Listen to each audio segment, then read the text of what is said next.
பொங்கல் பண்டிகையொட்டி 2.22 கோடி ரேஷன் அரிசி கார்டுதாரர்களுக்கு பொங்கல் பரிசு தொகுப்பை தமிழக அரசு நேற்று அறிவித்தது. இதில் தலா 1 கிலோ பச்சரிசி, சர்க்கரை, முழு கரும்பு ஆகியவை இடம்பெற்றுள்ள நிலையில் ரொக்க பணம் குறித்து தகவல் இல்லை. ரேஷன் கார்டுதாரர்களுக்கு ஒவ்வொரு ஆண்டும் பொங்கல் பரிசு தொகுப்பை அரசு வழங்குகிறது. கடந்த ஆண்டு பொங்கலுக்கு கார்டுதாரர்களுக்கு தலா 1 கிலோ பச்சரிசி, சர்க்கரை, முழு கரும்பு அடங்கிய பரிசு தொகுப்பு வழங்கப்பட்டது. இதில் பணம் இடம்பெறவில்லை. 2 வாரங்கள் இந்த ஆண்டு ஏப்ரலில் தமிழக சட்டசபை தேர்தல் நடக்க உள்ளது.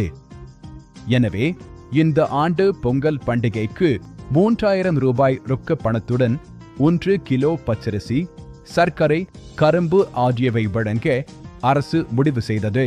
அதே சமயம் பொங்கல் பரிசாக 5000 ரூபாய் வழங்க வேண்டும் என எதிர்க்கட்சிகள் வலியுறுத்தி வருகின்றன.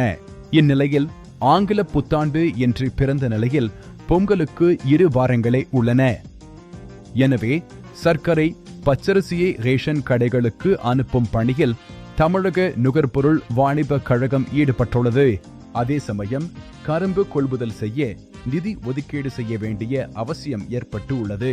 இதையடுத்து 2.22 கோடி அரிசி கார்டுதாரர்களுக்கு பொங்கல் பரிசு தொகுப்பு வழங்குவதற்கான அரசாணையை கூட்டுறவு மற்றும் உணவுத்துறை செயலர் சத்யபிரதா சாஹூ நேற்று பிறப்பித்துள்ளார். அதில் ரொக்க பணம் குறித்த தகவல் இல்லை.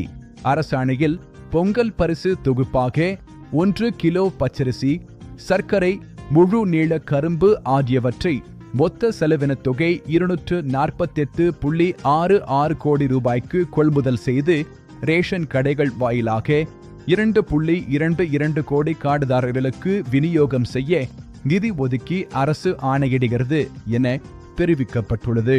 ஆலோசனை: இது குறித்து கூட்டுறவு மற்றும் உணவுத்துறை அதிகாரி ஒருவர் கூறியதாவது: பொங்கல் பரிசில் தலா ஒரு கார்டுதாருக்கு 3000 ரூபாய் வழங்க முடிவு செய்யப்பட்டது. கடைசி நேரத்தில் 5000 ரூபாய் வழங்கலாமா என அரசு தரப்பில் ஆலோசனை நடத்தப்பட்டுள்ளது. அந்த தொகையை வழங்கினால் ஏற்படும் செலவை எப்படி ஈடு செய்வது என நிதித்துறை ஆலோசித்து வருகிறது. பொங்கல் பரிசு தொகுப்பை கார்டுதாரர்களுக்கு வரும் 8ஆம் தேதி முதல்வர் ஸ்டாலின் துவக்கி வைக்கிறார். எனவே ரொக்க பணம் குறித்து முடிவு செய்து தனி அரசாணை வெளியிடப்படும். இவ்வாறு அவர் கூறினார்.